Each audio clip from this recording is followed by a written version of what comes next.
नमस्कार दर्शकों, बंधन समाचार में मैं हूं आपके साथ ऋचा वर्मा। खबर जिला बिजनौर से है, जहां से हम आपको दिखाते हैं हमारे संवाददाता तुषार वर्मा की खास रिपोर्ट। बिजनौर के महात्मा विदुर सभागार में आगामी लोकसभा चुनावों को लेकर जिलाधिकारी अंकित अग्रवाल एवं पुलिस अधीक्षक नीरज कुमार जादौन द्वारा प्रेस वार्ता का आयोजन किया गया। जिलाधिकारी अंकित अग्रवाल एवं पुलिस अधीक्षक नीरज कुमार जादौन ने कहा कि जिले में चुनाव निष्पक्ष व शांतिपूर्ण माहौल में संपन्न कराया जाएगा। प्रशासन ने हर तरह की तैयारी पहले से कर रखी है। किसी भी असामाजिक तत्व को शरारत करने पर बख्शा नहीं जाएगा। लोकसभा चुनाव की घोषणा होने के साथ ही प्रशासनिक अधिकारियों ने चुनावी तैयारी मीडिया से साझा की। दोनों अधिकारियों ने कलेक्ट्रेट स्थित महात्मा विदुर सभागार में मीडिया व राजनीतिक दलों के प्रतिनिधियों से वार्ता की।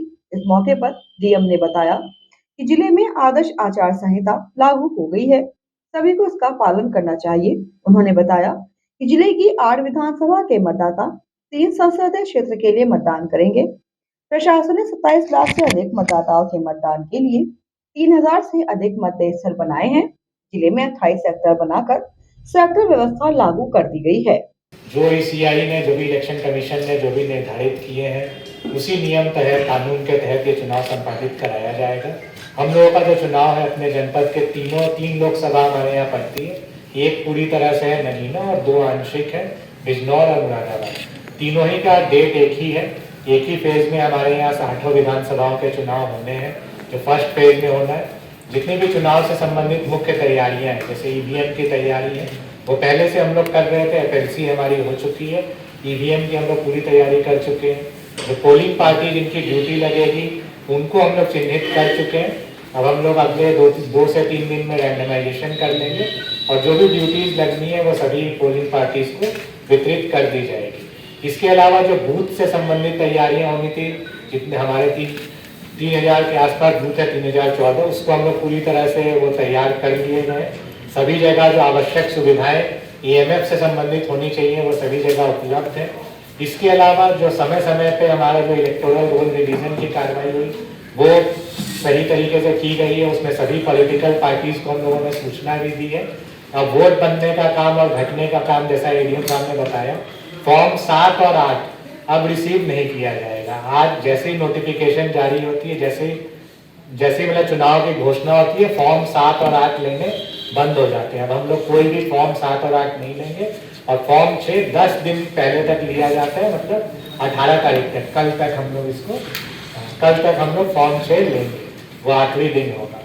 इसके अलावा जो अन्य तैयारियां, जो भी हम लोग के फोर्स डिप्लॉयमेंट होने हैं, क्रिटिकल वल्नरेबल बूथ का चिन्हांकन होना है, वो भी हम लोग कर चुके हैं। जो हमारी विभिन्न टीम्स बननी है, flying squad, static surveillance team, video surveillance team, video viewing team, ये सब टीमों की ड्यूटी हम लोग ऑलरेडी इशू कर चुके हैं। जो हमारा 24 घंटे जो कंट्रोल रूम चलेगा 24/7, उसकी भी ड्यूटी लगा ली गई है। 8-8 घंटे के शिफ्ट में हम लोगों ने ड्यूटी लगा ली है। जितने भी अन्य तैयारियां जो मैन पावर से संबंधित होनी थी वो सब चीज़ें कर ली गई। कुछ जो महत्वपूर्ण चीज़ जो एडीएम साहब और कप्तान साहब दोनों लोगों ने बताया, एमसीसी अब लागू हो गई है, आज से लागू हो गई है। हम लोगों का फर्स्ट प्रायोरिटी होगा कि जहाँ भी एमसीसी के वायलेशन है या जहाँ भी पोस्टर, बैनर, होर्डिंग लगे हुए हैं, उन सभी को हम लोग तत्काल हटवाएं। 24 घंटे में गवर्नमेंट बिल्डिंग से और 72 घंटे में पूरी तरह से प्राइवेट बिल्डिंग में इंक्लूड करते हुए इसको हटवाया जाएगा।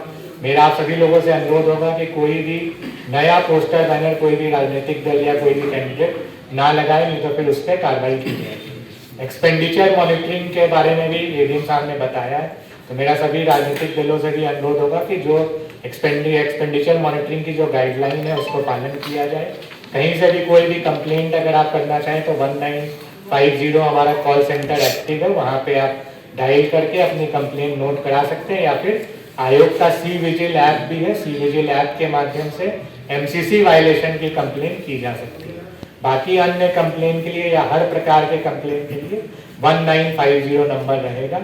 इसके अलावा मीडिया से खास अनुरोध है कि मीडिया सर्टिफिकेशन मॉनिटरिंग कमेटी जो होती है एमसीएमसी, उसका गठन कर लिया गया है। ये मुख्यतः इलेक्ट्रॉनिक मीडिया पे लागू होती है। तो इलेक्ट्रॉनिक मीडिया पे जो भी अगर आप प्रचार करें किसी भी कैंडिडेट का या पार्टी का, अगर आप लोकल स्तर पे प्रचार करते हैं तो उसको आपको एमसीएमसी कमेटी से उसको प्री सर्टिफाई कराना होगा। न्यूज़पेपर के लिए, प्रिंट मीडिया के लिए बस ये गाइडलाइन एक इशू होती है। गाइडलाइन आप लोग सब लोगों के पास होगी।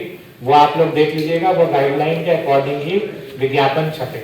उनमें विज्ञापन में ये रहता है कि वो कोई भी धार्मिक भावनाओं को आघात नहीं पहुंचाया जाएगा, किसी भी कास्ट या धर्म के नाम पे वोट नहीं मांगा जाएगा, इस तरह के गाइडलाइंस होते हैं विज्ञापन के लिए। तो मेरा प्रिंट मीडिया के साथियों से अनुरोध होगा कि उसका आप लोग पालन करिएगा, और कहीं भी आपको डाउट हो कि कोई भी चीज़ आपको पूछना है तो वो आप हम लोगों से संपर्क कर सकते हैं। एमसीएमसी की हम लोगों ने कमेटी भी गठित कर दी है, उसमें जयेंद्र जी जो डिप्टी कलेक्टर हैं वो उसके प्रभारी हैं। अगर कोई भी आपको डाउट है तो आप उनसे या फिर एडीएम एफआर से आप लोग संपर्क करके वो आप समझ सकते हैं, या हमसे भी आप पूछ सकते हैं। जैसा कि प्रेस कॉन्फ्रेंस से क्लियर है, मैंने चुनाव आयोग की जो प्रेस कॉन्फ्रेंस हुई तो टीमें सारी लगी हुई है, और किसी भी पब्लिक प्लेस पे या सरकारी भवन पे पोस्टर्स और बैनर्स जो लगे हुए थे वो हटाया जाता है, और विद इन 24 आवर्स से पूरी कार्रवाई पूरी कर ली जाएगी, जैसा कि निर्देशित किया गया है। जो गाड़ियों के संबंध में डीएम साहब ने बताया कि जो 10 गाड़ियों का काफिला हो सकता है, उसमें एक कंडीशन ये है कि जो सुरक्षा की दृष्टिगत अगर कोई गाड़ियाँ लग जाती हैं, जो स्पेशल प्रोडक्टी है हमारे, उनके लिए थोड़ा रिलैक्सेशन है, केवल सुरक्षा की गाड़ी। उसके बाद कम से कम 100 मीटर का गैप होना चाहिए। तो अगर 100 मीटर का गैप का पालन नहीं होता है तो चुनाव आयोग की क्लियर का डायरेक्शन है कि वो गाड़ियाँ सीज कर ली जाए और पूरी चुनावी प्रक्रिया में गाड़ियों का इस्तेमाल ना होने दिया जाए। वो क्लियर कट है, तो मतलब उसमें कोई डाउट ही नहीं है। तो वो गैप का पालन करना है, ब्रेक लगाना है 100 मीटर, एटलीस्ट 100 मीटर। इफेक्टिवली इसका मतलब यही है कि 10 मीटर से 10 गाड़ियों से ज़्यादा का काफिला ना हो। जो नामांकन की प्रक्रिया है उसमें आपको बता दिया गया कि 100 मीटर की परिधि में 3 गाड़ी अलाउड है, और उसके बाद केवल 4 लोग जा सकते हैं। दोनों जो अपर जिलाधिकारी महोदय का जो कोर्ट है और डीएम साहब का जो कोर्ट है वहाँ पे नामांकन किया जाना 20 तारीख से शुरू हो, 27 तारीख को लास्ट डेट। रही बात जो गाड़ियों की बात है, तो गाड़ियों में जो झंडे लगाने वाली बात है वो डीएम साहब ने क्लियर कर दिया, लेकिन इसके साथ ही साथ मैं एक चीज़ और भी कहूँगा कि मोटर व्हीकल एक्ट का अनुपालन जरूर हो। एक तो आचार संहिता plus enforcement of motor vehicle act. तो कई बार बड़े बड़े झंडे लेके ऊपर चले जाते हैं और काफ़ी संख्या में लोग ले जाते हैं, वो अलाउड नहीं है मोटर व्हीकल एक्ट के अंतर्गत। आचार संहिता एक है, उसका इन्फोर्समेंट हम मोटर व्हीकल एक्ट के अंतर्गत कराते हैं, गाड़ियों में इस तरह का कार्य करते हैं। साथ ही साथ जो झंडों के बारे में बताया गया वो जनरल नेचर के झंडे हो सकते हैं किसी पार्टी विशेष के, लेकिन अगर किसी व्यक्ति विशेष के हो रहे हैं, किसी कैंडिडेट के हो रहे हैं, तो उसमें 171H का जो अपराध है वो बनता है, और उसमें जो झंडे लगा रहा है बिना परमिशन के, तो फिर उसमें उस पर कार्रवाई की जाएगी। इसका आप लोग विशेष ध्यान रखें। कैंडिडेट स्पेसिफिक झंडे की मैं बात कर रहा हूँ, पार्टी स्पेसिफिक झंडे में कोई इशू सच नहीं, केवल संख्या की वो जो लिमिट है वो एडीएम साहब बता चुके हैं। तो डिफेसमेंट की बात है तो permanent defacement is not allowed, चाहे वो पब्लिक बिल्डिंग हो चाहे वो प्राइवेट बिल्डिंग, मतलब जिसको मिटाया ना जा सके वो अलाउड नहीं है, तो वो कृपया करके ना हो कहीं पर भी। जो टेम्परेरी डिफेसमेंट की बात होती है जिसमें बैनर्स लगा दिए, झंडे लगा दिए, पैम्फलेट लगा दिए, जिसको चिपकाया नहीं गया तो जिसको हटाया जा सकता है, वो कुछ हद तक अलाउड है, लेकिन फिर भी उसमें कंडीशंस हैं।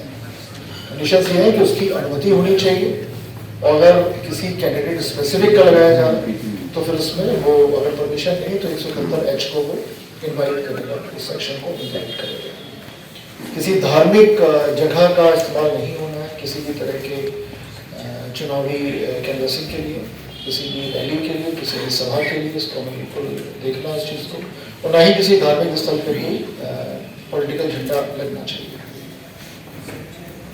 ये सब मेन बात है। लाउड स्पीकर के बारे में बताई गई है कि 10 से 6 जो ऑनरेबल सुप्रीम कोर्ट की गाइडलाइंस उसका पालन होना। इसी के साथ जुड़े रहे बंधन समाचार के साथ।